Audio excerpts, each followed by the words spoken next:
Bienvenue au podcast Le Temps d'arrêt. Bonjour à tous, bienvenue au 47e épisode du Temps d'arrêt. Nous sommes au mois de décembre et à quelques semaines du début du championnat du monde junior.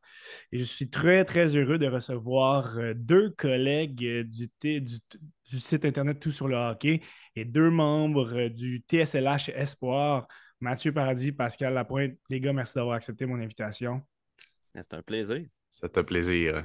Mathieu, c'est ta deuxième fois au podcast. Pascal, la première. Donc, très, très heureux de te recevoir. Et euh, les gens doivent savoir que vous êtes un petit peu nos spécialistes de la gamme espoir de TSLH. Donc, on va parler aujourd'hui de joueurs que vous avez regardés à de nombreuses reprises dans les visionnements en vue de rapports d'observation ou dans le vue de bâtir votre liste pour le repêchage.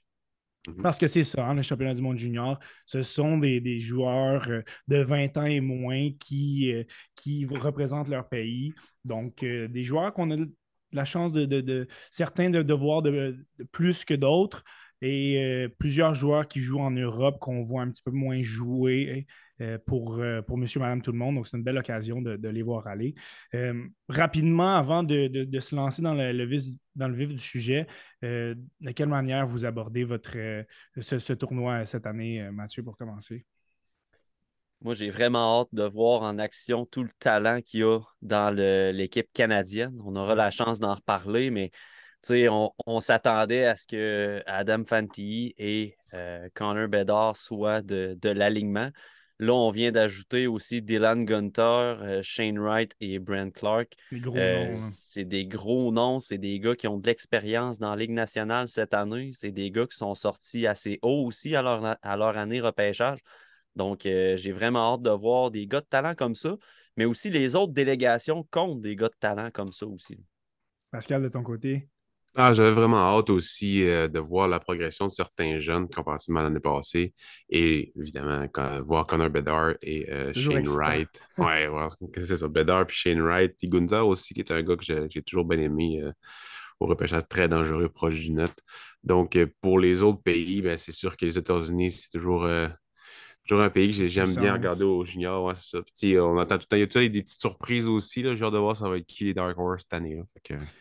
Le, le tournoi devait avoir lieu en Russie, on le sait pour les Ouais. circonstances qu'on connaît. Il a été transporté au Canada, encore une fois. Là, on aime ça le recevoir, le tournoi, aux 2 ans à peu près. Donc, il aura lieu à Halifax et Moncton du 26 décembre au 5 janvier. Les groupes sont répartis comme suit. Là. Le groupe A contient le Canada, l'Allemagne, l'Autriche, la Suède et la Tchéquie, tandis que dans le groupe B, les Américains, la Finlande, la Lettonie, la Slovaquie et la Suisse.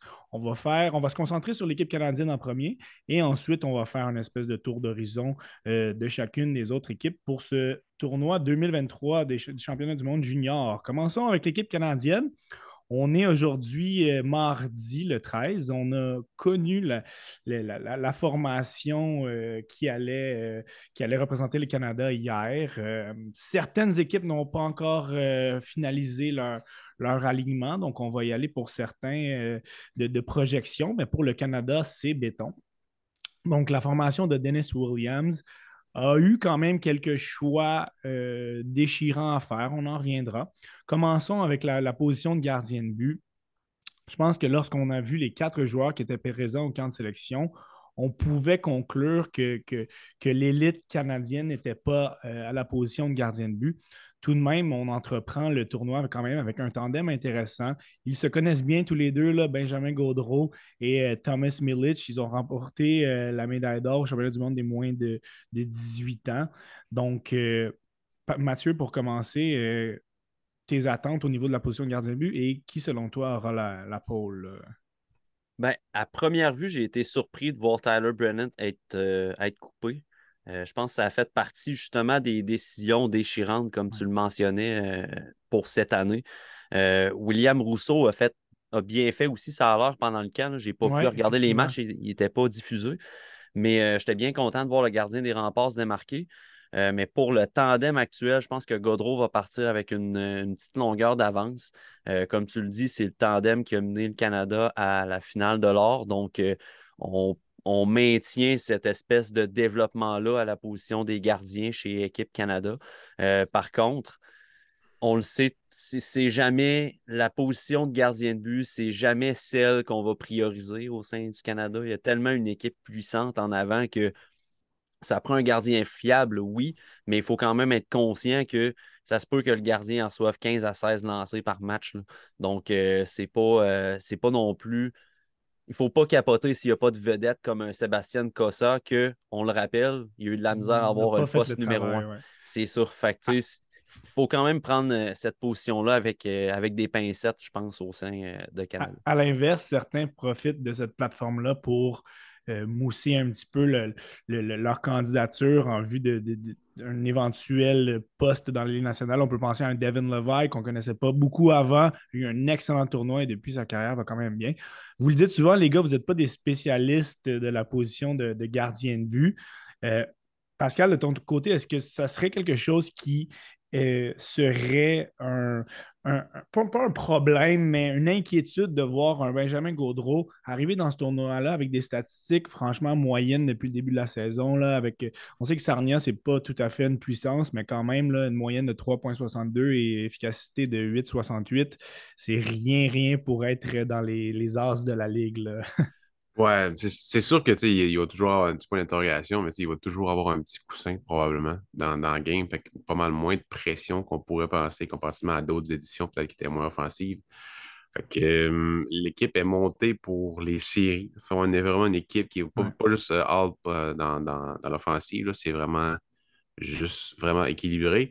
C'est comme ça qu'ils l'ont monté. Fait que j'ai pas vraiment peur pour les gardiens. J'ai hâte de voir la relève au niveau des gardiens de but parce que en ce moment, c'est pas très, très reluisant, mais tu sais, Non. comme un gars comme Daigle qui s'en vient au niveau du Québec, là, j'ai bien hâte de le voir parce qu'éventuellement, c'est sûr qu'il va se ramasser là. J'ai bien hâte de voir lui, éventuellement, quand il va gauler sur la scène internationale, à quoi il va ressembler. On risque de voir l'entraîneur Williams donner quelques parties aux deux gardiens dans la ronde préliminaire, là, Gaudreau et Milic. J'ai l'impression, et corrigez-moi si j'ai tort, qu'on va donner la pole à celui qui fait le mieux dans le tournoi, celui qui va arriver au prochain tour avec plus de momentum. Est-ce que c'est une perception que vous avez aussi, là? Oui, assurément. Puis, tu sais, on va probablement identifier le gardien qui part avec une longueur d'avance dès le départ. Fait que on va donner un match, exemple, contre une équipe supposément plus faible. Puis, le match qui est contre une équipe un petit peu plus forte, statistiquement parlant, on s'entend. Puis, on va voir comment que les gardiens se débrouillent. Puis, tu sais, des tournois comme ça, oui, il y a des gardiens qui vont partir avec une longueur d'avance, mais le poste de numéro un n'est jamais vraiment acquis en Hmm. soi, là. Absolument. On va se lancer dans une des positions un petit peu plus intéressantes que celle du gardien de but, là. On va y aller avec notre analyse des défenseurs.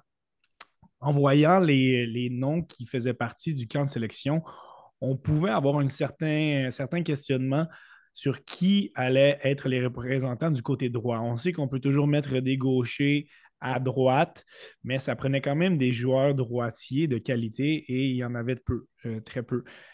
Comme tu en as mentionné en début d'épisode, Mathieu, une chance que Brent Clark s'est rajouté à l'alignement parce que ça aurait été quand même assez mince du côté droit. On pourrait voir une première paire formée d'Olin Zellweger et Brent Clark, deux gars très offensifs. Pascal, qu'est-ce que tu penses qui seraient les principaux attributs de ces deux gars-là ensemble?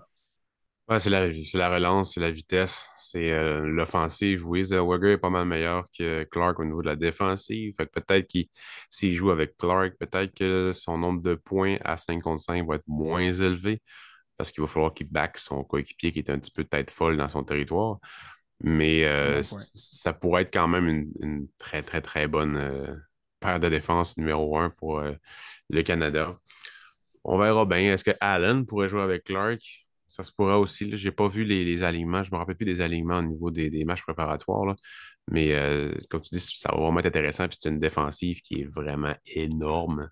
Est-ce C'est 6 que. pieds, 6 pieds 2, 6 pieds 2, 6 pieds 4, 6 pieds Oui. 3, 6 pieds 1, 6 pieds 5, 5 pieds 10, Zellweger, mais lui, il compense par ça, par le fait qu'il est vraiment bon, là.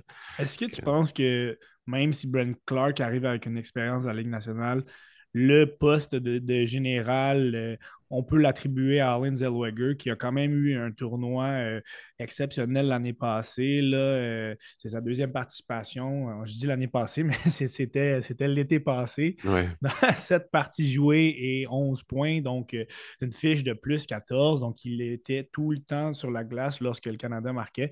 Est-ce que c'est lui le corps arrière, le général de cette équipe-là, selon Oui, toi? avec Korchinski, je pense que Korchinski va charmer plusieurs amateurs qui ne l'ont pas encore vu jouer. Quand on parle de spécialiste de la relance, là, c'est vraiment lui. Donc, gardez-le à l'œil parce que probablement qu'il va avoir une très, très, très bonne production offensive malgré son âge. Il a Ouais. juste 18 ans. Donc, un autre qui était un préféré de quelques-uns au TSLH Espoir là, qu'on a bien hâte de voir aller au tournoi. Mathieu, de ton côté, parle-moi un petit peu de Brent Clark qui a été snobé dans les dernières éditions. On s'attendait peut-être à le voir l'été passé. Ben, ça n'a pas été le cas du tout. Il n'avait pas été non plus fait partie de l'équipe lors de l'édition de décembre 2022 qui avait pris fin abruptement. Qu'est-ce que Brent Clark peut amener à cette équipe, mis à part ce que Pascal a déjà mentionné, une bonne relance et une pression offensive constante, là? Ben, je pense que dans les dernières éditions, en fait, la fois ou les fois qu'il a été snobé, euh, c'est vraiment une question de spécialité. Puis, tu sais, c'est quelque chose qui revient souvent avec Team Canada, puis c'est quelque chose qui a tendance à fâcher aussi en tant que partisan. C'est que si dans tes choix de défenseurs, tu as des arrières qui sont sensiblement similaires en matière de style de jeu. Si on parle de Clark comme étant un spécialiste de la relance, c'est un gars qui est très offensif, qui est capable de se débrouiller vraiment bien en zone offensive. Mais si tu as 4 défenseurs qui jouent du même style, mais que ces gars-là ont 19 ans, qui ont plus d'expérience ou qui ont un aspect physique de supplémentaire dans leur style de jeu, ben c'est sûr que Canada vont privilégier un défenseur comme ça. Donc, pour moi, je pense que c'est pour cette raison qu'on a un peu snobé Clark dans les dernières années. Sauf que là, il se retrouve cette année avec de l'expérience NHL, de l'expérience de la Ligue américaine aussi, parce qu'il est allé faire un petit passage un peu comme Ouais. Shane Wright dans la Ligue américaine. Donc, c'est un gars qui va apporter de l'expérience dans l'alignement, même s'il a été snobé les dernières années. Puis justement, le fait d'avoir été snobé va faire en sorte que j'ai l'impression que Brent Clark va arriver comme un monstre à ce tournoi-là, pour vrai. Puis j'ai la petite inquiétude quand même que Clark et Zellweger, 2 défenseurs offensifs, pourraient un peu diluer leur production à jouer ensemble sur une même paire. Ouais, Donc, effectivement. pour moi, ce ne serait pas surprenant qu'on décide à quelque part dans le tournoi de les séparer, justement pour splitter un peu leur production puis leur style de jeu avec des défenseurs peut-être un peu plus défensifs. Ça serait intéressant de suivre aussi ce qui se passe avec Clark après le tournoi. Comme tu viens de le dire, s'il connaît un tournoi incroyable, je pense que les Kings ont intérêt à le ramener, même s'il brûle une année de son contrat. Tandis que s'il a des performances un petit peu en dents de scie, ben là, il ne faudrait pas être surpris de le voir être retourné chez les juniors. Pascal te parlait de grosseur à la défensive. 2 noms qui nous viennent tout de suite en tête, ben, Ethan Del Maestro, qui était quand même présent cet été. Ça a été un joueur qu'on pensait peut-être qu'il allait être un petit peu moins utilisé. Finalement, il a quand même disputé 6 parties l'année dernière. Il a peut-être un petit peu pris la place de certains dans le top 6 défensif. Donc, un gros bonhomme de 6 pieds 4 pourrait être jumelé avec un autre gaucher qui est quand même capable de jouer à droite, là, Tyson Hinds, 6 pieds 3. Ils ont joué ensemble un petit peu au camp de sélection jusqu'à présent. Donc, ça serait une paire qui serait vraiment, vraiment difficile à affronter. Ouais, une paire shutdown là, qui pourrait jouer contre les meilleurs éléments, là, puis dans les moments un peu névralgiques là, pour soit conserver une avance ou ben, tuer une pénalité. Là. C'est sûr que ça demeure une bonne, un bon outil aux mains des entraîneurs là, Clairement. pour contrer l'adversaire et les faire payer un petit peu devant le net. Une question un petit peu qui me brûle les lèvres, là. Est-ce que tu penses, si Stéphane Julien n'est pas l'entraîneur adjoint, oui, il connaît un excellent début de saison, mais est-ce que Tyson Hinds est dans cette équipe-là pour le tournoi 2023? Ben, il a vraiment été bon cette année à date dans la Q. Est-ce qu'il serait là? Est-ce qu'il y aurait sa chance? Je pense que oui. Je pense qu'il aurait quand même été invité. Est-ce qu'il aurait été préféré à d'autres?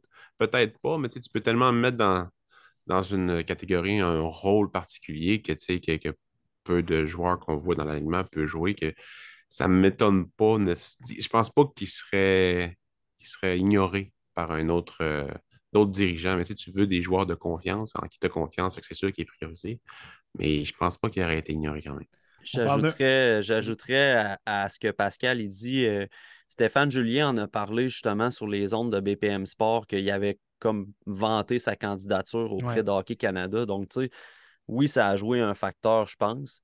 Je pense aussi, comme Pascal, il aurait probablement été dans le radar de Team Canada, mais j'ai l'impression que Stéphane Julien a vraiment mis son Mm. point sur la table pour cette sélection-là. Puis j'ai hâte de voir comment, justement, il va redonner à son entraîneur avec ses performances sur la patinoire.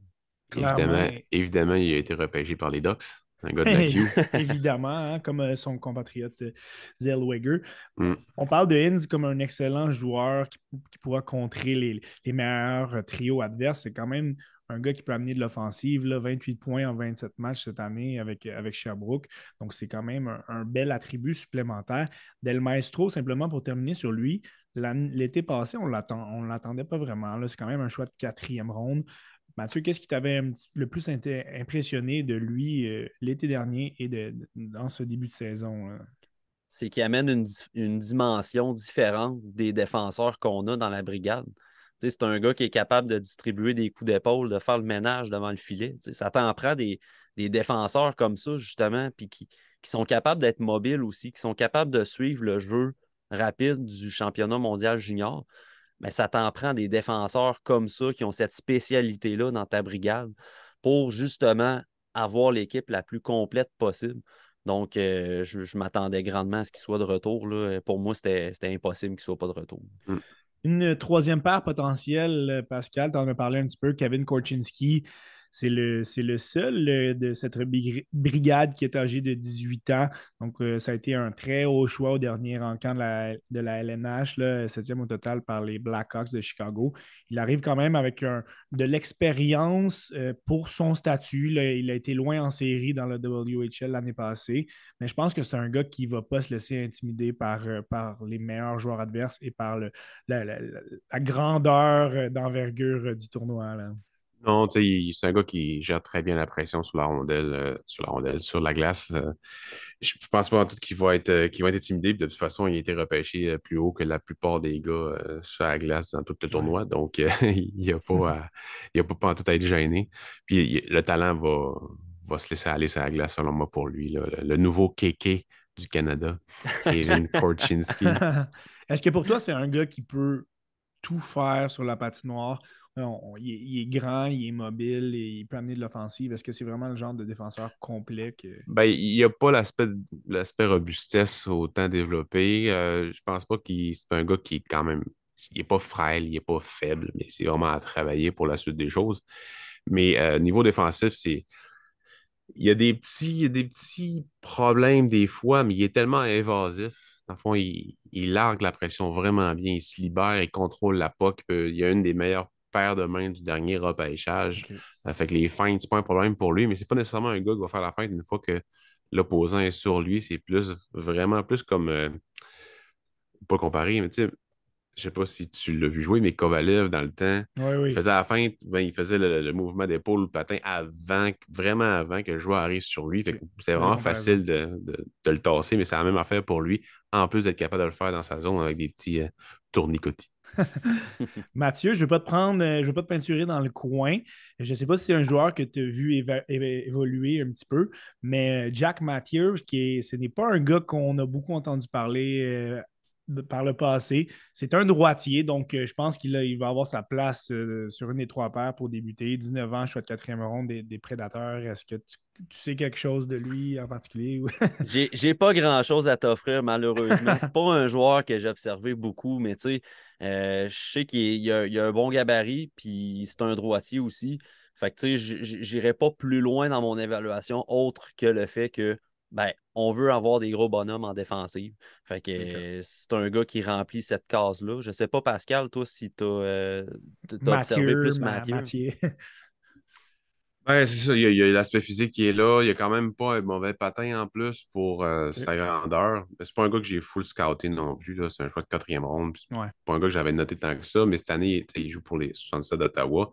Fait que c'est quand même quelqu'un que j'ai observé à cause de tous les espoirs qu'il y a dans la Ouais. OHL. Donc, tu sais, c'est vraiment l'aspect défensif. Il faut que tu te mettes en tête, là. C'est vraiment ça qu'il va faire. Ça va être ça son rôle. Puis en plus, comme tu disais, il est droitier. Fait que ça complique pas ça facilite la tâche. Puis ben, il est quand même capable d'amener de l'offensive aussi avec ses 26 points en 26 matchs, là.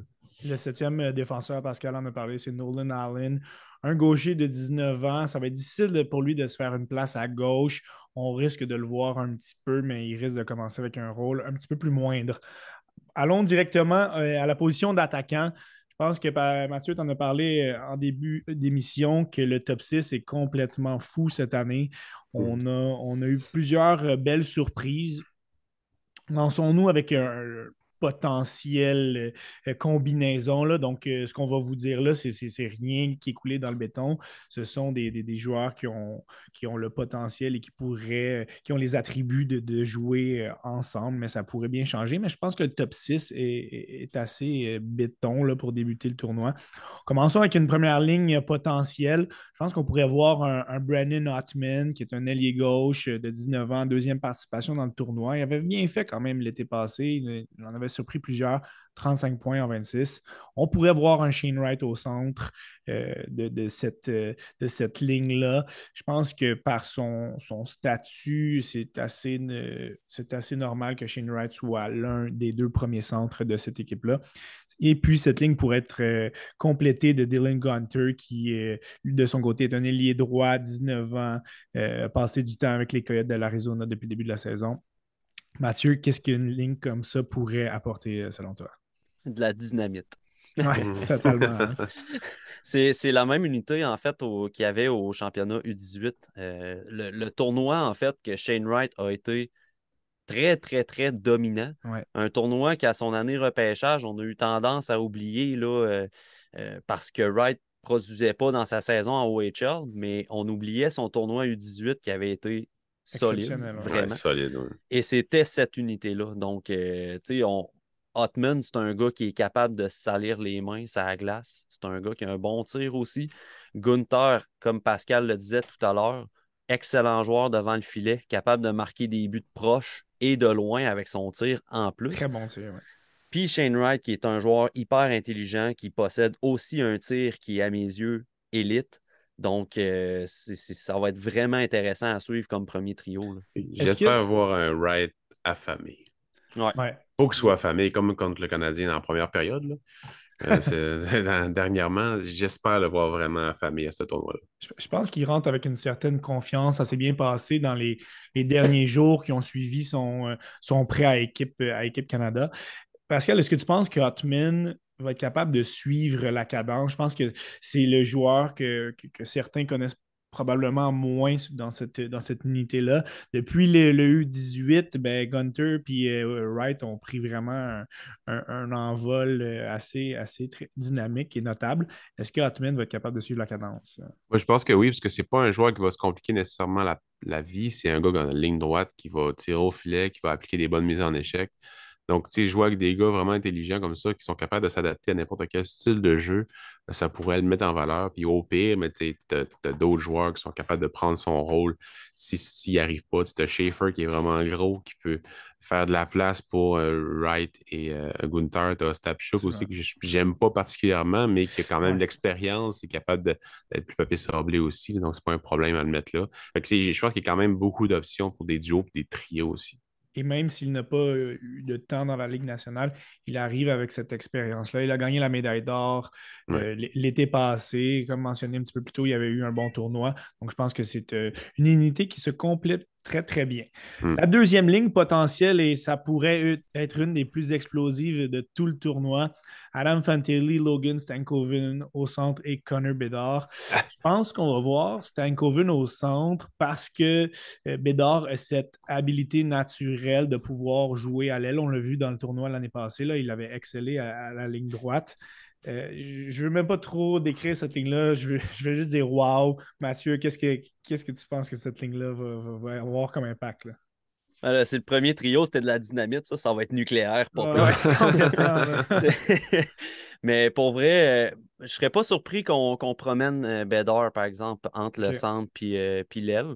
Euh, Puis je serais pas surpris non plus, on pourra en reparler, mais je tomberais pas en bas de ma chaise si on placerait un petit Nathan Gaucher à quelques fois, à quelques reprises avec Fantilli puis Bédard. OK. Juste pour ajouter une petite dose de grit là-dedans, tu sais, que Fantilli est capable d'amener, là, on s'entend, il est capable, mais c'est pas un gars qui va déranger particulièrement l'adversaire sur un shift au complet, sur une présence au complet. Tu sais, Fantilli, c'est pas nécessairement son style, tandis que Gaucher, si tu lui dis tu t'en vas sur un trio, puis tu me déranges l'adversaire pour faire de l'espace aux deux vedettes, il va être capable, pas pire. Là. Fait que Ouais. ça ne me surprendrait pas qu'il y ait quelques petits ajustements dans cette ligne-là, mais si les trois qu'on a mentionnés demeurent ensemble, ça va Ça va être être extraordinaire. offensivement, là, ça va être extraordinaire, comme tu Du dis. bonbon.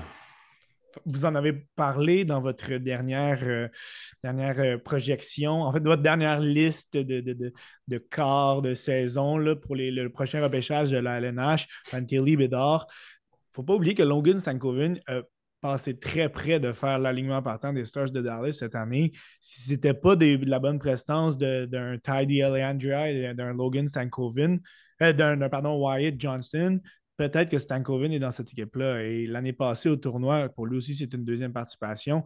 4 buts, 6 passes. Depuis le début de la saison, 44 points. Oui, il est beaucoup plus petit, 5 pieds 7, mais je pense qu'avec un Adam Fantilli qui est quand même une bonne stature, ils vont être capables de très bien se compléter. Là. Ouais, c'est le genre de tournoi qui va produire à fond. Là. Stankoven, il est capable de ressortir. Il n'est pas juste un gars offensif, c'est un gars qui amène du chien aussi, malgré sa stature. Après les sifflets, il est tannant, il donne des coups de bâton, il est tout le temps en face de Ouais, l'adversaire. c'est un Tu sais. petit tannant, là, comme Ah ouais, il dirait est Simon rapide. Fait que Servant. Là.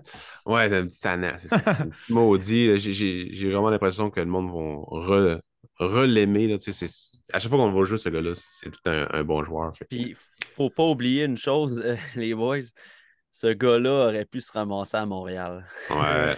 L'année de son repêchage, il descendait, puis nous, sur le podcast, on souhaitait vraiment que Stankoven tombe dans les mains du Canadien. Puis finalement, je pense que son gabarit a fait qu'il a continué à Ouais, descendre. clairement. Mais c'est vraiment un joueur qui est plaisant à regarder. C'est pas juste un Hmm. sniper, il peut faire beaucoup d'autres choses sur la patinoire. J'aimerais avoir vos projections sur Fantilli qui, de son côté, c'est sa première participation dans le tournoi. Il rentre quand même avec énormément de momentum. Sa saison est tout feu, tout flamme avec Michigan. Hmm. Qu'est-ce que vous pensez qu'il peut avoir comme impact simplement du point de vue individuel? Ben, ça va être majeur. Tu sais, son rôle va être offensif, je crois. Fait que, tu sais, dans le temps, Quentin Byfield, quand il est arrivé, il n'a pas produit parce que son rôle, c'était pas ça, puis le monde était Ouais. déçu. Mais Fantilli, le monde ne sera pas déçu. Son rôle, ça va être l'offensive, puis ça va être ça qu'il va faire, puis qu'il va dominer, tout en étant capable d'amener la vitesse, du physique un petit peu. Mais quand on l'a vu jouer avec euh, Bédard dans le passé, il avait tendance à trop en faire, puis aller trop dans la finesse. Donc, j'espère OK. que ce tournoi-là, il va être mieux, pas nécessairement mieux coaché, mais qu'il va être remis à sa place dans le sens, tu es capable de le faire en ligne droite, tu es capable d'amener des rondelles au filet, arrête de tourner en rond, puis fais-les, tu sais. Fait que je pense qu'en faisant ça, il va être encore meilleur pour l'équipe, puis j'espère le voir. Mathieu, de ton côté, Connor Bedard, deuxième participation. Écoutez, en décembre passé, il avait eu un début extraordinaire. Là. Il avait marqué 4 buts dans un même match, si ma mémoire ne me fait pas défaut. L'année passée, ça a été un petit peu plus par séquence. Là. Quand même, 4 buts, 4 passes, 8 points. Du point de vue statistique, qu'est-ce que tu penses qu'il peut avoir comme impact? Je pense qu'il peut être le meilleur marqueur de l'équipe, bien que j'aime Shane Wright, bien que j'aime Adam Fantilli. Je pense que Connor Bedard, puis c'est pas un hot take, là, pour vrai, Connor Bedard qui finirait premier marqueur, il ne faudrait pas tomber en bas de notre chaise. Là. C'est sûr que les attentes sont plus élevées envers Shane Wright parce que c'est Shane Wright, puis il est polarisant, puis il a joué dans la Ligue nationale, donc on s'attendrait à ce qu'il soit premier marqueur. Mais j'ai vraiment l'intuition que ça va être Bedard, puis par plusieurs points là, d'avance. Là. Passons maintenant à cette troisième ligne potentielle. On sait que par le passé, ça a été quand même des joueurs qui sont efficaces. défensivement, mais qui peuvent amener de l'offensive. Je pense que ça va être ça encore une fois cette année. On pourrait voir un Nathan Gaucher, tu en as parlé tantôt, Mathieu, mais je pense que sa chaise pour commencer le tournoi, du moins, ça va être celle de troisième centre. Il arrive avec une bonne dose d'expérience. Dès le début du camp de sélection, il n'a pas eu à jouer ce premier match, donc sa place était vraiment cimentée. Donc, c'était un bon signe pour lui. Quand même une bonne saison au point de vue offensif avec les remparts, là, 29 points en 24 parties. Pardon. Mathieu, tu pourrais en parler sûrement le mieux, comme c'est ton équipe de cœur, les remparts. Euh, à quel point il est complet depuis le début de la saison? Là? Moi, sérieusement, Nathan Gaucher, c'est un joueur que j'ai apprécié depuis le début de l'année passée à son année repêchage. La saison précédente, il ne s'était pas nécessairement illustré. C'est un gars qui avait de la misère avec son coup de patin. J'ai vu une belle progression l'année passée pendant toute la saison. Cette année, je trouve qu'il a encore amélioré son patin. Fait que je le trouve vraiment plus explosif que l'année passée. Donc, à cela, s'ajoute tout ce qu'il peut apporter sur la patinoire. Je le disais tantôt, il dérange l'adversaire, va donner des coups d'épaule opportuns. Mais cette année, ce qu'on voit encore plus, c'est lors des entrées de zone. On le voyait l'année passée, lors des entrées de zone, il va vraiment plus battre de vitesse les défenseurs. Puis j'ai hâte de voir cette petite progression-là au niveau de son patin contre les meilleurs de son âge, justement. Ce qui est intéressant à noter, c'est que tous les joueurs qu'on va nommer à partir de maintenant, ce sont des gauchers. Donc, il y a un petit peu une disproportion dans l'alignement cette année. Pour des joueurs de soutien, c'est peut-être un petit peu moins important, mais quand même, c'est important de le noter. Joshua Roy, je pense qu'on peut le voir sur cette troisième unité, avait eu un excellent tournoi l'année passée. Est-ce que, selon toi, Pascal, la raison pour laquelle il n'a pas la même chaise que l'an passé, c'est justement la puissance du top 6? Si un Gunter n'avait pas été là présent, si un Wright n'avait pas été là, est-ce que, selon toi, Joshua Roy aurait été sur une des deux premières unités, comme l'été Ouais. passé? Moi, ça aurait pu arriver. Puis, tu sais, là, il faut qu'il reprouve à tout le monde aussi qu'il est capable de jouer dans les deux sens de la patinoire, parce que dans la queue cette année, c'est pas tant évident. C'est une lacune que tout le monde identifie pour lui depuis son année de repêchage, même depuis son repêchage dans les HJMQ. Et il dit lui-même qu'il faut qu'il travaille là-dessus, en entrevue, en tout cas, quand Matt l'a eu en entrevue, il dit il Ouais. faut que j'y travaille, tu sais. Ah, mais pourquoi tu y travailles pas déjà? Tu sais? Fait que là, tu sais, je pense qu'il est capable, parce qu'il l'a prouvé dans le passé, au niveau international. Mais là, tu sais, avec le rôle qu'il va avoir, il n'aura pas le choix encore de le faire. Donc, j'espère qu'il va nous reprouver qu'il a pas le guts, là, mais qu'il a le chien pour le faire. C'est le caractère. C'est vraiment ça qu'il faut qu'il fasse. Fait qu'avec Gaucher, d'après moi, il n'aura pas le choix. Sinon, il va être relégué au poste de 13e, c'est tout, là. C'est un contexte qui est favorable pour lui l'année passée. Justement, ces 40 défensives-là n'avaient moins paru avec un Mason McTavish qui était une bête sur la patinoire, dans Ouais. les deux sens de la patinoire. Là.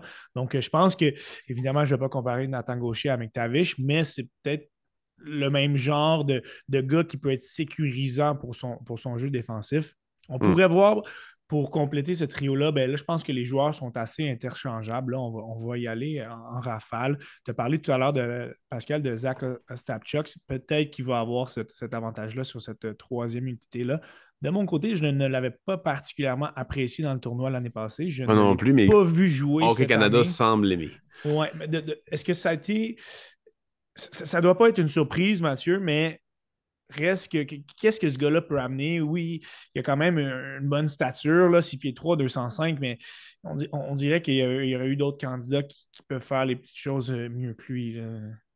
Ben, on revient encore aux spécialités. Je me répète là-dessus, mais mettons, on met un gars dans l'optique où ce que Riley Kidney aurait été en forme, on Ouais, s'entend. absolument.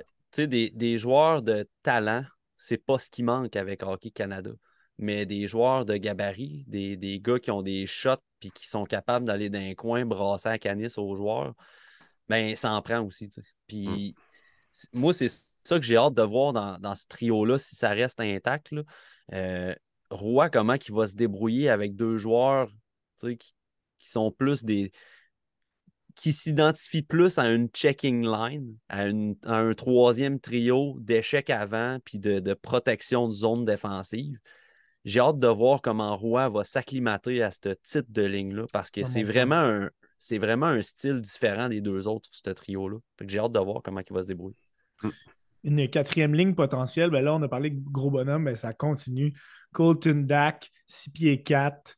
Reed Schaefer, 6 pieds 4. Zach Dean, qui est un spécialiste dans son rôle, 6 pieds, mais ça reste un joueur de centre très efficace. Ça va être une ligne qui peut-être qu'on peut ne pas en attendre trop au niveau offensif, mais qui vont être extrêmement difficiles à affronter, Pascal. Oh oui, ça va être ça. Puis, tu sais, pour les petits pays un peu, pas nécessairement petits, mais les équipes moins fortes, mais ça va être vraiment tannant de jouer contre eux autres. Et pour leur rôle va vraiment être plus important contre les grosses formations, contre la Suède, comme la Finlande là, et les États-Unis et tout. Là, je pense qu'ils ont quand même un rôle primordial dans l'équipe, même s'ils vont avoir un temps de jeu moins élevé. Eux, leur présence sont là pour fatiguer l'adversaire puis les brasser un petit peu. Fait que je comprends qu'ils soient dans l'équipe, même s'il y en a certains que j'aurais mieux aimé, là, mais c'est pas la fin du monde. Schaefer, c'est quand même un très bon joueur. Absolument. Et ce qui fait la différence dans les tournois comme ça, ben, c'est justement l'apport de ces joueurs défensifs-là. On peut se souvenir de nombreuses occasions dans le passé que ce sont des joueurs un petit peu plus avec des rôles obscurs qui ont été les héros de leur équipe. Donc, je pense qu'ils vont avoir un rôle important. Tu en as parlé, Schaefer, c'est quand même un choix de première ronde l'année passée d'Edmonton. Mhm. 32e au total, mais quand même. Dernier attaquant, c'est Keelan Bankier, donc un centre. Il joue dans la WHL avec Kamloops. Je pense qu'on risque de le voir faire quelques rotations justement avec une ligne un petit peu plus défensive. Mais je pense que ce ne sera pas comme par le passé qu'on avait vu des joueurs un petit peu plus à haut profil commencer le tournoi en tant que 13e attaquant. Je pense que ce ne sera pas le cas cette année. Allons-y rapidement avec certaines coupures qui ont pu surprendre. Commençons à la défensive. On n'a pas le choix de parler de Carson Lambos qui avait fait le tournoi l'année passée. Il avait perdu son rôle dans le top 6 au profit de Del Maestro. Il avait quand même été le 7e défenseur, mais on aurait pu s'attendre à le voir. Et certains l'avaient prédit. Est-ce qu'il est si mauvais que ça depuis le début de l'année? Je ne sais pas si un de vous deux a pu le scouter un petit peu, mais on n'a pas le choix de se le dire s'il a perdu son poste de cette manière-là. C'est rare qu'on va voir un gars faire équipe Canada une année et ne pas la refaire l'année d'après. J'ai pas la prétention de dire que je l'ai regardé vraiment directement des matchs cette année, mais en regardant Zach Benson, force est d'admettre que je le regardais pareil. Ouais. Là, je me suis pas particulièrement pris de note dessus. Mais ce que j'observe, par exemple, depuis, parce que l'année passée, on regardait Matthew Savoy, Connor Geeky, donc le reste de Winnipeg, c'est une équipe qu'on suit quand même depuis 2 ans. Là. J'ai comme la petite impression que Lambos a stagné depuis son repêchage. Exact. Puis Ouais. ça sent au sein d'équipe Canada, ça s'est senti au tournoi l'année passée. Puis c'est Kevin Dubé qui disait sur Twitter, qui était présent au Ouais, tournoi, exact. que Carson Lambos, son premier match a été atroce. Donc là, tu sais, à un moment donné, tu as 2 matchs d'évaluation pour faire tes coupures. L'année passée, tu te souviens que ce gars-là a quitté le top 6 de ton équipe. Là, le premier match, il n'est pas bon. C'est dur un peu après ça de laisser de la corde puis de dire hey, je vais reprendre ce joueur-là, sachant que dans sa ligue en plus, il est en train de plafonner. Tu sais. Ouais, Donc, il se met trop de pression. Peut-être qu'il y avait trop de pression sur ses épaules. Pas ça se nécessairement de peut. tout le monde, mais de lui-même. Puis il a pas choqué, mais il a eu un peu plus de misère, même La dans sa pression ligue. d'un choix de première ronde. Ouais, exact. Il prend trop de chance. C'est vraiment ça. C'est pas un gars super bon. Ben, c'est pas super bon, mais c'est pas un, c'est pas un Clark ou c'est pas un Korchinski au niveau de l'offensive, mais on dirait qu'il pense qu'il l'est. Il faudrait qu'il se calme un petit peu. Peut-être justement le fait de jouer avec des si bons joueurs dans le hockey junior lui ont donné cette mauvaise perception de lui-même.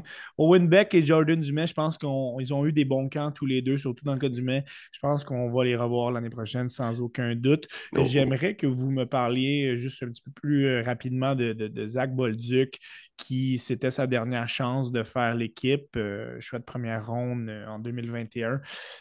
Quand même assez surprenant de mon côté. Point de vue du profil seulement, mais je ne l'ai pas assez vu depuis le début de l'année. Est-ce que c'est une surprise partagée de votre côté? Pour moi, c'est pas une surprise, Zach Bolduc, malheureusement. Depuis son année repêchage, je trouve qu'il est pas qu'il est beige, mais on dirait que c'est un joueur complet, mais il n'y a pas particulièrement une Sans plus. habileté qui sort. Puis là, tu sais, ça a l'air plate à dire parce que c'est quand même un gars de 50 buts dans la LHJMQ, là, tu sais. Fait que oui, tu sais, il y a du talent, là. Mais on dirait que quand tu regardes sur les ailes, on a préféré aller mettre du gabarit sur les ailes plutôt qu'un joueur complet qui est capable de C'est un bon produire point. avec les remparts en compagnie de Théo Rochette. Mais tu sais, je sais qu'au camp des Blues, ça avait été correct pour lui. Il s'est fait Ouais. renvoyer avec les remparts avec plusieurs points améliorés, notamment son jeu défensif et son patin. Donc, tu sais, là, est-ce qu'on va privilégier un joueur qui est un peu plus beige comme ça, qu'on espère qu'il va produire comme dans sa ligue, ou on va opter pour un gabarit? Ben, Hockey Canada nous a habitués à aller chercher le gabarit. Tu sais. Exact. Bien raison. Voilà l'équipe canadienne de l'édition 2023, une édition qui s'annonce franchement excitante. Je pense que c'est une des équipes qui va être les plus excitantes au point de vue offensif depuis des années, là. Donc, ça va vraiment, vraiment être très, très excitant de les voir aller. Parlons un petit peu de leur groupe, là, le groupe A. Certaines puissances quand même qui font partie du groupe A. Commençons avec l'Allemagne. Je pense que ce ne sera pas leur meilleure édition, là. On a déjà eu des équipes nettement plus compétitives. Très franchement, de mon côté, je ne peux pas dire grand-chose sur l'Allemagne. Est-ce que, Pascal, tu as quelques petites notes sur l'équipe allemande de Ben, il y cette a année? Julian Lutz, je pense, qui va être là. Ou Ouais, Julien Lutz, Lutz, ouais. qui va être là, qui est un gars qu'on avait bien aimé au TSLH Espoir à son année de repêchage. Un gars physique, très, très, très en ligne droite, comme je le dis souvent, là, qui amène les rondelles au filet, mais quand même des habiletés avec la rondelle, capable de déjouer et tout, là, de contourner les défenseurs. Mais il est tout seul.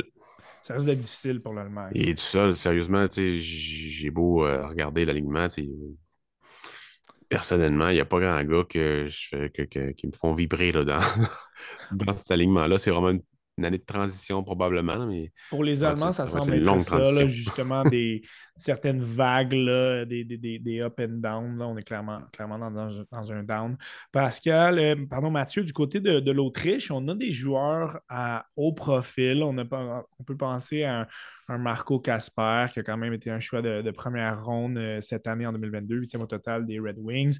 L'espoir du Canadien Vincent Rohrer, qui a eu quand même un bon début de saison.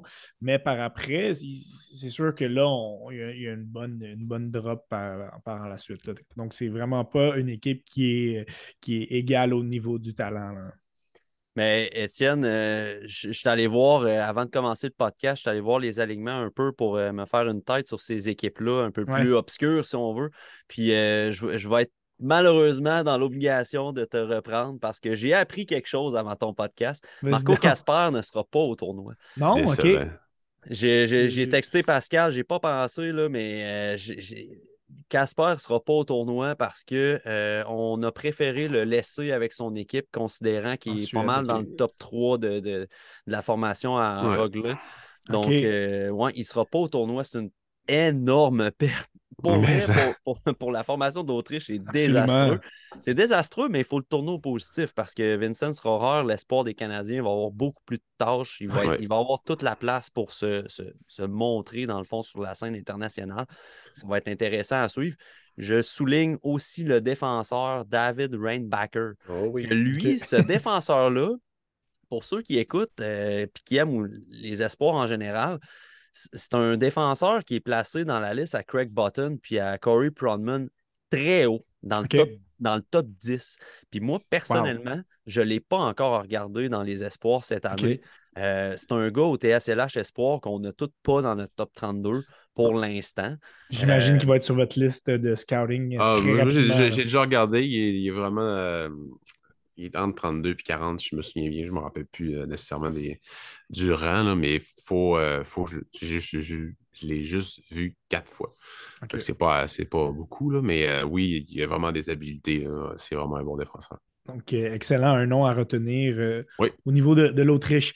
La Suède, qui est à chaque année une puissance, mais là, lorsqu'on regarde leur alignement, on dirait que c'est encore plus vrai, au moins, du moins au point de vue offensif. Je pense que ce ne sera pas leur meilleure édition au niveau de la défensive. Là, on est habitué à avoir des très grosses défensives suédoises. Commençons rapidement, là, quelques espoirs à noter. Là, Cale Odelius, l'espoir du Canadien, Adam Engstrom.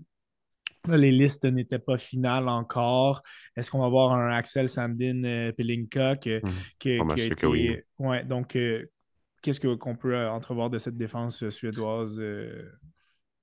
Dans le fond, tu sais, Victor Sjöholm, c'est un gars 5 pieds 9, mais très physique.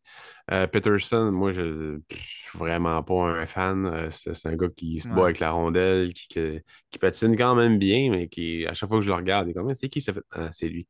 Tout le temps, le gars qui fait le revirement coûteux.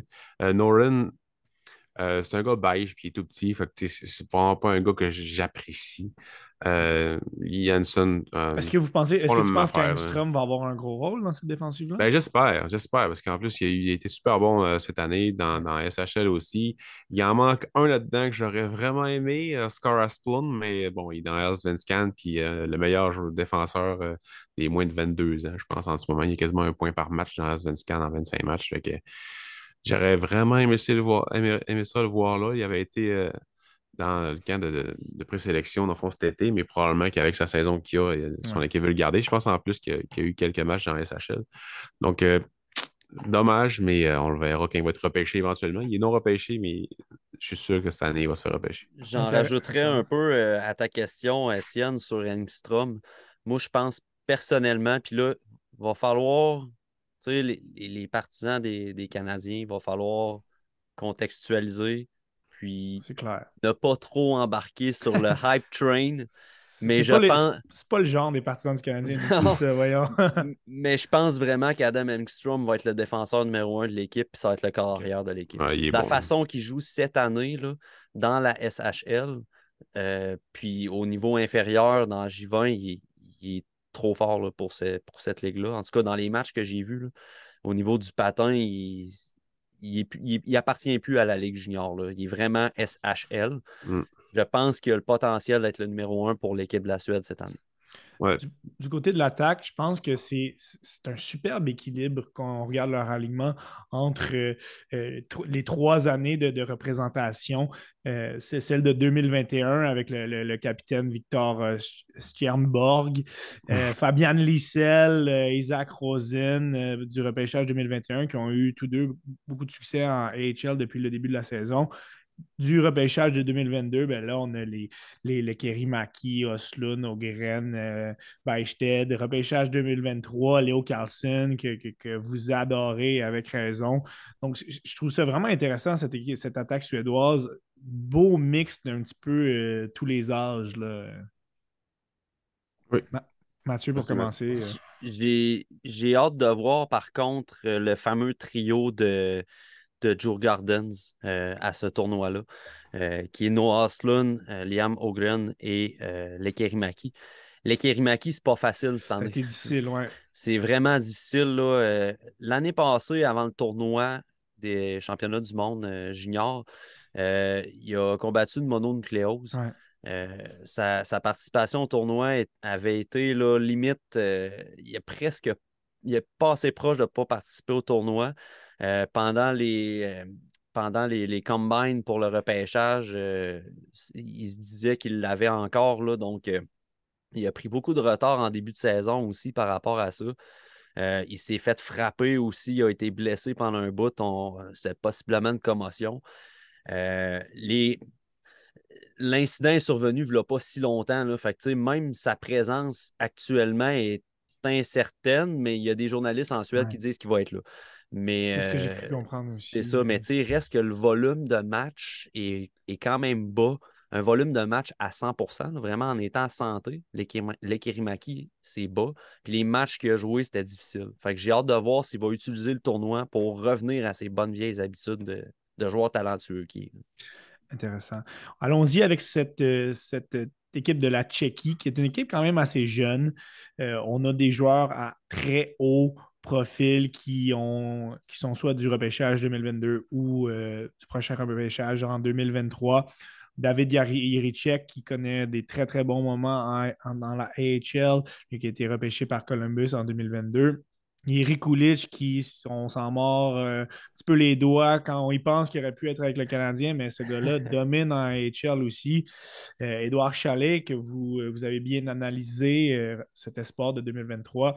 Donc, Pascal, est-ce que tu penses que c'est une équipe qui va être un petit peu trop jeune pour vraiment être une potentielle contender ou ils ont vraiment les éléments pour menacer les puissances, là? Ben, ils ont les éléments pour au moins se rendre dans le top 4 selon moi, OK. pour surprendre. En plus, dans les dernières années, ils ont vraiment développé un système ultra défensif sur la scène internationale qui peut vraiment les aider. Puis, rappelle-moi, c'est qui les goalers de l'équipe? Euh, La- T'as Daniel Kroll, Oliver Satny, puis Thomas Soukanek. Fait que Michael Rabal, il est même pas là. Ouais, Sukanek. Mais Sukanek est quand même pas mauvais. OK. Mais j'ai hâte de voir cette équipe-là. Quand je parlais de Dark Horse là, Ça dans pourrait le venir tournoi, là, d'eux, hein. ça pourrait être un pour perdre la médaille de bronze, mettons, contre. Là, la Russie n'est pas là pour perdre la médaille de bronze. Il faut qu'il y ait un autre. Il faut qu'il y en ait un autre. Fait que ça pourrait être le genre d'équipe qui se rende jusque-là, puis qui est Coolidge là, avec Salé, Ah, il est sérieusement, tellement c'est dominant. tout qu'un duo. J'ai vraiment hâte d'y voir. Cette année, quasiment dans chaque équipe, il y a quelque chose. Donc, c'est ce qui conclut le groupe A qui va être quand même très relevé, là. Comme Pascal vient de le mentionner, l'absence de la Russie fait en sorte que les groupes sont peut-être un petit peu moins forts, mais tout de même. Du côté du groupe B, donc les Américains, ça, on va y aller de certaines projections. L'équipe finale n'a pas encore été dévoilée. On a fait comme le Canada, on a invité quand même plusieurs joueurs au camp. Mais je pense qu'on a notre noyau, puis on va y aller d'une certaine projection pour le reste. Allons-y en défensive. Là, je pense de mon point de vue, je pense qu'on va y aller avec des 19 ans. On a quand même Lokius, qui est un très, très haut profil de joueur, le quatrième choix au total du repêchage de 2021. Ensuite, ben, on a le duo de University de Denver, là, Behrens, Wyom. Je serais vraiment curieux de savoir si vous pensez que les deux vont former une place dans cette défensive américaine. Et si vous pensez qu'ils vont privilégier les gars de 2021, ce qui va nous mener à éventuellement la présence d'un Lane Hudson ou non, là. Moi, personnellement, je crois que les défenseurs qui pourraient être en surplus seraient Aiden Rischuk, Ryan Ofco. C'est des gars offensifs, mais tu sais, des défenseurs offensifs, t'en as d'autres dans ta brigade. Ouais. Fait que je pense que c'est vraiment des joueurs qui pourraient laisser leur place. Un gars comme Shai Boyum, peut-être aussi, mais je pense que Non. ben, ben, avec le gabarit, il y a, tu sais, il y a une shot pour le line-up pareil, là, Oui, oui. mais tu sais, puis là, c'est vraiment un avis personnel parce que c'est un joueur que j'aime beaucoup. Mais Sean Barron, je pense qu'il a sa place dans cet alignement-là parce qu'il est capable de fournir de l'offensive, mais surtout qu'il est capable de fournir des coups d'épaule. Puis même dans un tournoi rapide, je m'attends à ce qu'il soit capable de déstabiliser des ailiers qui se présentent de son bord, des joueurs de centre qui se présentent de son bord. Fait que je pense que ce gars-là mériterait une place dans l'alignement. J'ai cru comprendre de certains rapports américains que justement Behrens et Bayum ont eu du temps un petit peu dans leur camp de sélection, là. Est-ce qu'ils vont former une paire? Peut-être pas, mais je pense qu'ils partent avec une certaine longueur d'avance. Pascal, du côté des joueurs de 18 ans là, ou du repêchage de 2022, on a Seamus Casey, Ryan Chesley, et évidemment, où est-ce que Lane Hudson figure dans tout cela, là, selon toi? Les Knudsen, ben, moi, c'est sûr que je le vois dans l'équipe. Tu sais, en ce moment, il domine la NCAA. Il domine la NCAA à son âge puis à son gabarit. Ce genre de tournoi-là est fait pour lui, avec les patinoires, tout le talent Ouais. offensif, tout ce qu'il est capable de créer, comment il processe la game. Je vois pas comment il pourrait l'ignorer pour ce tournoi-là. Est-ce qu'il va être un des meilleurs défenseurs du tournoi? Ça se pourrait. Ça dépend quel genre de rôle qu'ils vont lui donner. Est-ce qu'il va être le septième ou sur une troisième paire puis juste jouer sur le premier ou deuxième avantage numérique? Ça se pourrait aussi parce qu'il y a quand même Casey et Hughes qui sont là, qui sont vraiment Ouais. reconnus pour leur offensive. Mais Casey, tu sais, pas toujours hot offensivement. Fait que Ouais, je vois vraiment Hudson c'est- sur le top, là. Cette année, par exemple, c'est Casey, il faut lui Oui, donner. ça va bien. Ça va bien là, Ouais. présentement. Là. Fait que j'ai hâte de voir les décisions qui vont sortir des États-Unis. Ça va être très excitant de suivre ça dans les prochains jours.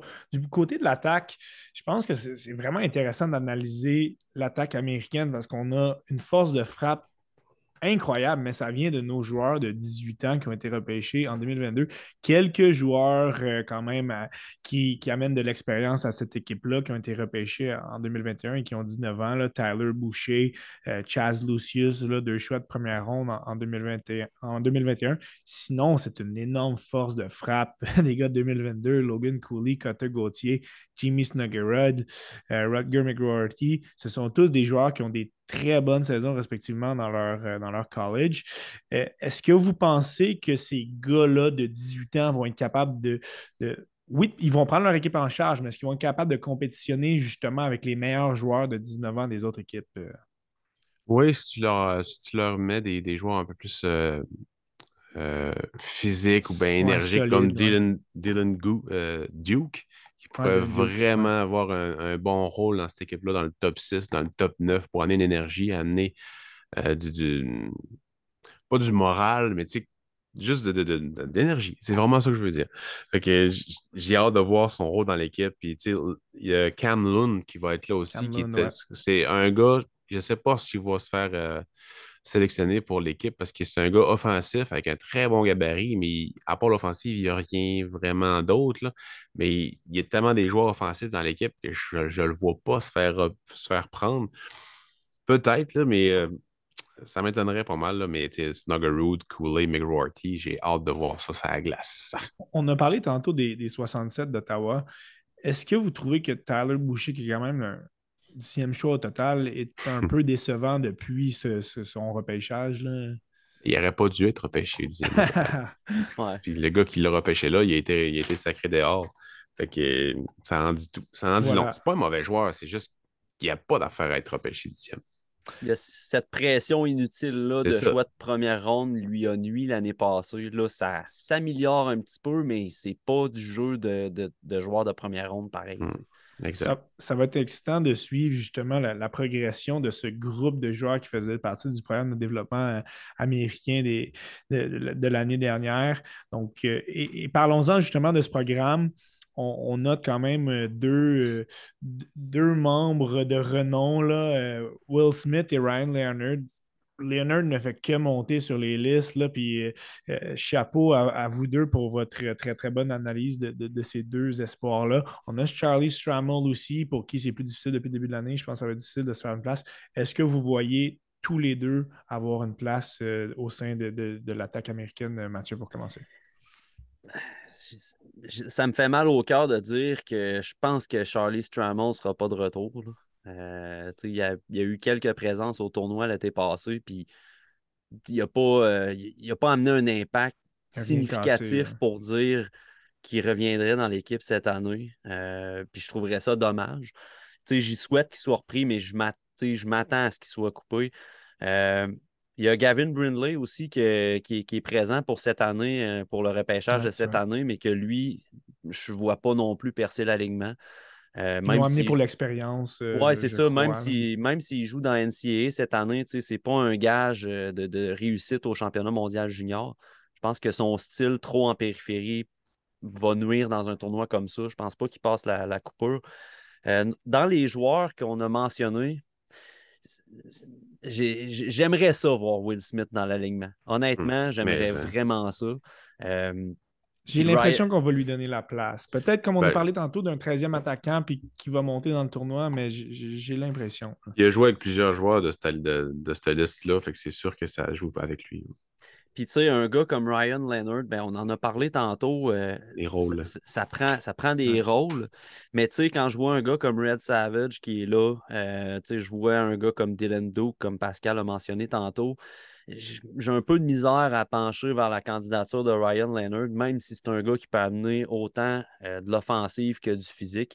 Est-ce qu'il pourrait être sélectionné justement parce qu'il amène du physique?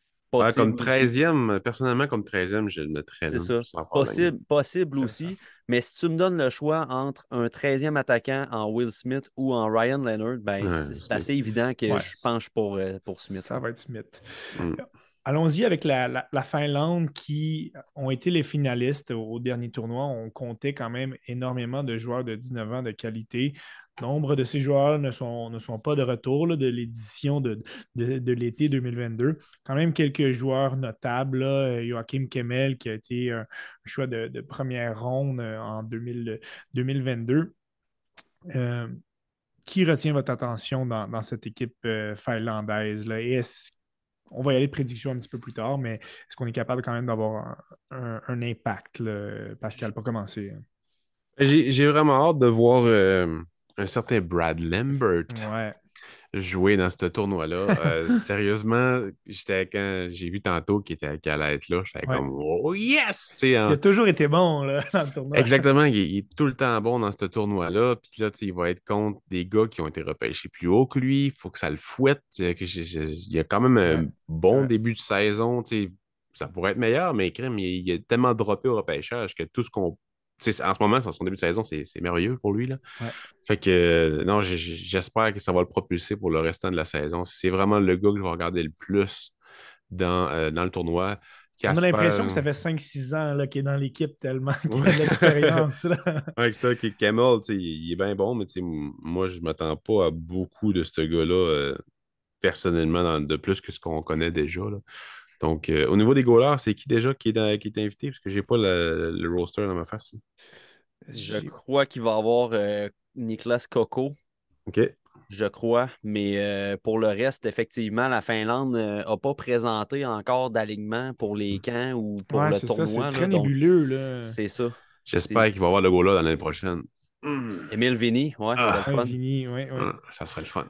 Ça sera à suivre si on sait qu'Oliver Kapanen s'est blessé juste avant les camps de sélection. Est-ce qu'il sera dans le tournoi? Ça va être intéressant de voir s'il va être disponible ou non. Ouais, Mais je suis je m'attends à ce qu'il soit là pour vrai. Il a joué, je crois qu'il a joué cette semaine, au début de la semaine. Je ne suis pas sûr, il faudrait que j'aille revoir. Là. OK, Je parle vraiment à travers mon chapeau, mais j'ai cru voir quelque chose qui disait qu'il allait être là au tournoi. Euh, une note puis, à suivre de ouais. plus. Puis, tu sais, pour terminer sur la Finlande, il ne faut pas oublier qu'ils ont eu beaucoup de joueurs de 20 ans du tournoi de l'été qui ne sont Ouais, pas de retour, surtout en exact. défensive. Donc, moi, j'ai très hâte de voir Aaron Kiviariu dans Ouais. ce tournoi-là, qui est un Altonen aussi, joueur, sûrement. ouais, Kivi Ariou, qui est un défenseur admissible au repêchage 2024. J'ai très hâte de le voir. Ouais. Pascal, allons-y avec la Lettonie, qui est une équipe qui joue quand même un bon système de jeu, là, année après année. On implante quelque chose de bien en Lettonie. Est-ce qu'on a quelque chose de particulier à noter de l'équipe lettonne? Si j'avais le roster en face, je pourrais te le dire. Mais à mon Moi non plus, souvenir, j'ai pas à grand part note. Vilmanis, peut-être, mais je sais pas ça, il me semble qu'il y a 20 ans. Je peux Non, pas te il est dire. censé être là, Sandis Ouais. Villemanis. Ouais. Ouais, il y a lui qu'il faut regarder, qui est quand même, il a des bonnes habiletés, que c'est mon servant qui nous avait vendu, puis OK. que très d'accord avec lui, qu'il avait quand même quelque chose à offrir, mais il n'y a rien qui me vient en tête, là, tu sais, c'est un pays qui va se faire piler dessus. Absolument. Mathieu, du point de vue de la Suisse, on a un bagage quand même un petit peu plus solide que les Lettons. On a Oui. plusieurs joueurs qui jouent en Ligue canadienne, donc qui ont quand même cette expérience de jeu nord-américaine, mais quand même, là, il n'y a pas de joueurs qui ont un très, très gros profil. Là. Non, pas vraiment. Puis sérieusement, j'ai pas l'alignement devant moi. Là. J'ai Il y a pas. Buxel, il y a Il y a- Zanetti, c'est vrai. Canonica. Fait que, tu sais, Ben, il n'y a pas des gros joueurs, mais tu sais, il y a Non. Buxel qui va vraiment être intéressant à voir aller, puis c'est pas mal ça. Il y a Strela aussi, mais tu sais, c'est pas. Big Cell, je me souviens l'année passée, par exemple, il avait été vraiment solide. Là. Tu sais, c'était un Ouais. défenseur qui a solidifié son point pour son année repêchage au sein de la Suisse. Là. Il avait connu des excellents matchs aussi. Là, je me souviens pas si c'était au championnat mondial junior avant ou dans une coupe, genre le Four Nations ou Five OK. Nations. Là. C'est des tournois qui ont lieu en Europe. Mais contre l'équipe de la Russie, Donc, c'est sûr que c'est pas dans le championnat mondial l'année passée, là. Puis contre la Russie, contre les Miroshnichenko, Yurov, puis tout ça, c'était une très C'était grosse bien équipe. débrouillé. Puis Bixel avait été vraiment solide. Donc, Mm. tu sais, c'est le genre de défenseur qui serait capable de neutraliser, peut-être momentanément, là, pas toute une partie, là, mais qui serait capable de freiner l'offensive canadienne, mettons. En 25 matchs Américaine, dans sûrement. 25 matchs en SHL cette année, il y a 40, au-dessus de 40 minutes de pénalité. Dans SHL, là, dans la SHL, Ça montre le il est type dans de le joueur top. qu'il est. Il est dans le top 8 de la Ligue, ben, dans le fond, top 6 de la Ligue à égalité avec deux autres gars. Pour un gars de défenseur de 18-19 ans. On termine ce survol avec un autre potentiel Dark Horse, cette fois-ci du groupe B, là, la Slovaquie, qui ne cesse quand même de montrer des joueurs à caractère intéressant. Évidemment, on sait que l'année 2022 en était une très grosse pour le repêchage slovaque. Juraj Laskovski qui ne sera pas de cette équipe. Euh, Simon Nemec qui sera, hein, on a passé son temps dans la Ligue américaine, dans le club école des Devils depuis le début de l'année. Philippe Messar qu'on a vu petit peu à Laval, mais surtout dans la Ligue de l'Ontario. Adam Sikora qui a été repêché par les Rangers. Donc, ça a été une belle année 2022. Et on ajoute un Dalibor Dvorsky qui est un profil très, très, très intéressant pour le repêchage de 2023. C'est une équipe très intéressante que celle de la Slovaquie, Pascal, pour commencer. Oui, c'est dommage que Slavkovski ne soit pas là. Ça aurait Ouais, vraiment ça fait rajouterait. ouais, ça rajouterait une bonne coche à cette équipe-là, mais c'est un gars NHL. De plus en plus, on le voit ressortir pas mal plus dans les matchs. Fait que je pense pas que j'étais dans l'équipe dont on envoie au championnat junior. Mais Matt avait raison, il était plus dans l'équipe. Je pense que faut le laisser où il est là en ce moment. Il est très bien géré par le Canadien. Bref. Puis, c'est le genre d'équipe qui s'aurait battu contre la Tchéquie, justement, là, pour le top Ouais, 5, exact. top 4 du tournoi. Je pense qu'avec s'il y avait Slavkovski, ça aurait été plus difficile, mais ils ont quand même des bons éléments. Je ne sais pas si tu as les invités dans ta face là, pour pour les gardiens de but. Peut-être ça. Je ne l'ai pas devant moi. Non, il n'y a rien qui est sorti pour beaucoup d'équipes C'est encore, ça, mais c'est difficile d'avoir une idée claire de ce qu'on va avoir. Sinon, il Mathieu, demeure que le top 6 et le top 2 défensif, c'est très c'est très intéressant. solide, exact. Mathieu, de ton côté pour la Slovaquie. En offensive, on a parlé de Sikora, Dvorsky, qui vont être des joueurs importants pour l'équipe, mais chers assurément Ah aussi. oui. Euh, Portez attention à Samuel Honzek aussi, Oui. OK. qui est un espoir disponible pour cette année au repêchage. C'est un joueur qui joue pour les Giants de Vancouver. C'est un gars qui figure quand même assez haut dans certaines listes. Pour ma part, je l'ai vraiment limite top 32 pour ce qui est du préliminaire, donc vraiment ma liste préliminaire. Le petit préféré à Pascal, Martin Misiak, va être là Oui. aussi Ouais, Michak. probablement. Oui, c'est Euh, vrai. donc, non, ça va être une équipe vraiment plaisante à regarder. Puis, il y a quand même plusieurs joueurs admissibles au repêchage cette année qui De vont y être. 2023, ouais. Donc, une jeune équipe. Chernik, hein. Ouais, Alex Ciernik aussi, c'est Ouais. vrai. Donc, vraiment une jeune équipe talentueuse. Mm. Puis, tu sais, on parlait tantôt de la République tchèque qui bâtit un programme, tu sais, le U18, qui ont été super bons. Là, Ouais. c'est ce programme-là qui s'en vient vers le championnat mondial junior.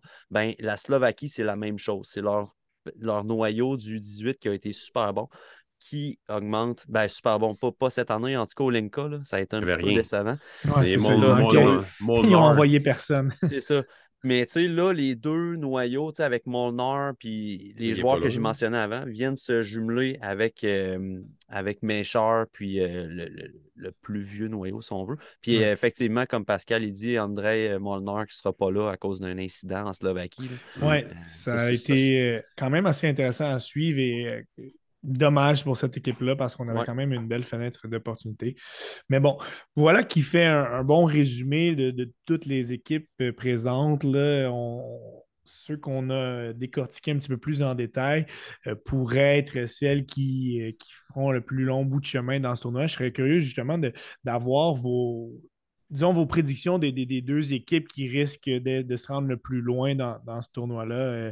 Pascal, pour commencer. Euh, mon top 3, c'est vraiment Canada, USA, Sweden, après ça, Ouais. Suède. Probablement que la Suède va plus deuxième, là.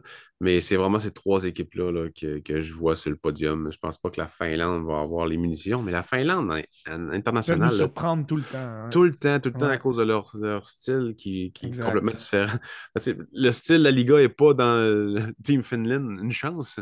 Donc, c'est le genre d'affaire pour moi, qui tuerait, là. Fait que, mais c'est ces trois-là. C'est vraiment ces trois-là que je vois. Mathieu, de ton côté. Canada pour l'or. Ouais. Je sais que cet été, moi, je suis allé un peu bold avec la Suède. Puis la Suède me déçoit à tous les tournois depuis un temps. Constamment. On dirait que la Suède s'ajuste constamment au style de l'autre équipe. Si l'autre équipe est forte, ils vont juste s'ajuster au même niveau. Ils ne seront jamais capables de prendre la coche pour aller chercher le match. Donc, je pense qu'à cause de ça, la Suède va rater les médailles. OK. Wow. Puis j'irais avec la Slovaquie, moi, pour la Ah, médaille de nice. bronze. Intéressant. Ouais. Puis Nice, En- nice. Les États-Unis pour la médaille d'argent. Ce qui nous donnerait une finale États-Unis-Canada qui serait vraiment pas piqué des verres. Puis Ah, honnêtement, ça, les ça, codes d'écoute. ça serait extraordinaire. Et est-ce que vous pensez que, juste pour terminer sur cette potentielle médaille d'or canadienne, est-ce que ça va être une pression que l'équipe va être capable de bien gérer parce qu'on arrive clairement avec ce statut de favori. Ben Le oui. fait d'avoir énormément de joueurs qui sont de retour de l'édition championne risque d'aider. Est-ce que c'est une médaille qui vont être capables de gérer, selon vous? Moi, je pense que oui. Je pense que le personnel l'entraîneur est conscient de ça aussi. Je pense qu'ils ont des bons vétérans dans l'équipe, des gars qui ont de l'expérience dans la Ligue nationale, qui ont côtoyé la vie professionnelle dans le hockey. Donc, je pense que oui, ce stress-là, cette pression-là va être gérable à l'interne. Mais rendu là, tu sais, ça fait très cliché, mais ça joue sa patinoire. Tu sais, Ouais. tout peut arriver Définitivement. pareil. Tu sais. Les gars, ce fut vraiment, vraiment très plaisant. Euh, de mon côté, c'est une chance pour les auditeurs du temps d'arrêt d'avoir eu l'expertise quand même de deux gars qui ont vu énormément de matchs des joueurs qui ont été question. C'est un atout. Vous faites vraiment un excellent travail avec le TSLH Sport et vraiment très content d'en avoir bénéficié dans un contexte qui est tellement agréable que celui du championnat du monde junior à chaque année. L'année passée, je ne sais pas pour vous, moi, ça m'a Ah, complètement brisé le cœur. ouais. J'étais confiné à la maison. Je me disais, la seule chose qui me restait, c'était ça. Puis le temps des fêtes n'est pas pareil sans le championnat du monde junior. Et cette Ouais. année encore, on va avoir plusieurs espoirs de qualité pour le Canadien à suivre avec une équipe canadienne qui est vraiment, vraiment explosive. Donc, ça va être un tournoi qui risque d'être magique, là. Oh oui. Hey, hâte. Assurément. Fait que je vous remercie encore une fois énormément, les gars. Superbe participation au temps d'arrêt. Puis, on se reparle très bientôt. Merci à vous. Yes. Merci de l'invitation, Étienne. Merci beaucoup. Bon tournoi à tous.